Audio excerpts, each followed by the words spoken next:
Hello friend, nongeye kubasuhuza hano kuri Habuwize TV, ndagira ngo mbereke akandi kantu k'ubwenge kabisa. Abantu mugira ikibazo cyo kugura bando, abantu mugira ikibazo cyo kuba mutazi amapassword y'ama wifi agiye atandukanye. Uyu munsi rero ngiye kubereka uburyo wakoresha interinete y'ubuntu kandi ikora ku muvuduko wa 4G and 5G.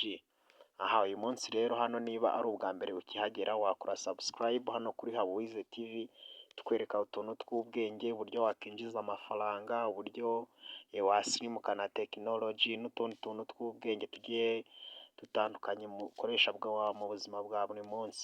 Uyu munsi rero udatinze uraza hano ujye muri Google Play Store, ujye muri Google Play Store yawe. Reka tuyishake Google Play Store, twinjiremo muri Google Play Store, tegereze gatoya. Noneho uraza usacinga iyo bita force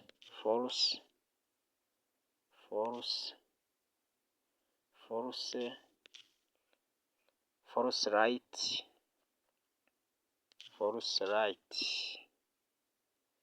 Urabona ko bayiduhaye force light only 4G and 5G.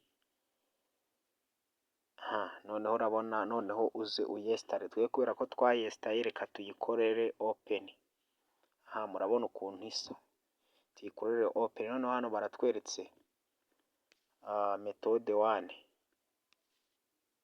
Hano baduhaye kubanza kwa sebutinga, kuyihereza permission. Noneho aratubwiye ngo don't allow location, reka tuyallowing nta kibazo. Location.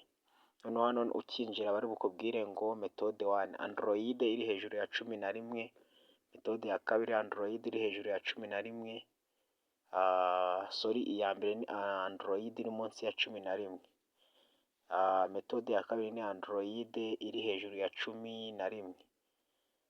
Noneho methode ya gatatu ni ya Android iri hagati. Twebwe rero turaza dukanda hano kuri methode ya kabiri, aba ariho twemeza. Tuhakande. Urabona hano bari kutwereka ibintu bya advertisement, ariko ntago twebwe turabikurikira. Tuze dukande kuri ya methode ya kabiri. Noneho dore ikintu wowe uri buze hano usange hano handitse mobile radio power. Ahangaha uri buze uhite uhascrollinga ugafungure. Tuze hano tugafungure. Ariko mbere y'uko ibingibi byose ubikora, uraza ubanze ushyiremo akadege. Urabona twashyizemo akadege, urabona ko karimo. Akadege twagateretsemo. Noneho kandi hano hari utudomo dutatu mu nguni, bakwereka hano handitse ngo enable data connection. Ngiye kubera bifunguye, urabona ni enable. We nusanga ari disable uhita ukanda bibe enables. Then noneho reka mbereke proof y'ahangaha. Tujye kuri Facebook. Murabona ko ahangaha kabisa harimo akadege. Dore ngaka akadege hano, hano. Noneho tugiye kwinjira hehe? Kuri Facebook, turebe ko ibi bintu koko ari ukuri. Urabibona ko tugiye kujya kuri Facebook. Mbibutsa gukora subscribe kuri iyi channel. Nubona bikora kabisa, ugaruke muri comment unshimire kandi ume subscribe na like. Tujye kuri Facebook. Murabibona ko harimo akadege. Tujye kuri Facebook, dutegereze gatoya. Nizere ko akadege mwakabonye kabisa ko karimo. Tujya hano kuri Facebook, dukirike kuri Facebook. Urabibona neza kabisa, message, notification, ibintu byose biri gukora neza. Urabibona kabisa. Dukande n'ahangaha duscrolling, urabona ko ibintu byose birimo bikora neza nta kibazo.